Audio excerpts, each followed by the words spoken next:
Welcome to Chillin' 101. We hope this video helps. In this video, I will explain how to study forensic medicine for university exams. First, familiarize yourself with your university's specific syllabus and exam pattern. Knowing the distribution of marks across topics, such as toxicology or forensic pathology, will guide your focus. Allocate approximately 60% of your study time to high-yield subjects.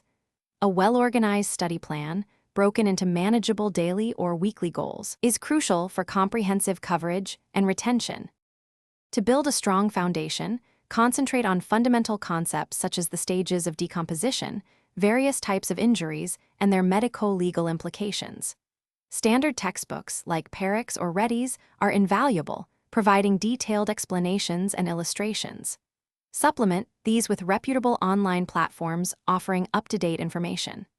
Actively engaging with real-world case studies, perhaps 2 or 3 per major topic, helps solidify your understanding and prepares you for clinical scenarios. Employ active recall techniques, such as creating flashcards for key definitions, legal sections, and toxicological doses. Visual learning is highly effective. Practice sketching diagrams of different injury types or postmortem findings.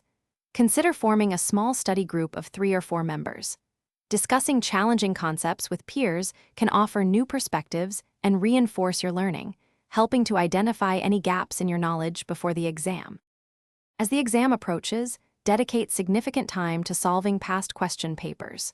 This familiarizes you with common question types and helps you anticipate what might be asked. Consistent revision, perhaps dedicating 1 hour daily to review, is vital for retaining the vast amount of information, particularly specific legal sections and toxicological data. Finally, simulate exam conditions with timed mock tests to enhance your speed and accuracy, ensuring you can complete the paper within the allotted 3 hours. Thanks for watching. Consider subscribing if we helped you.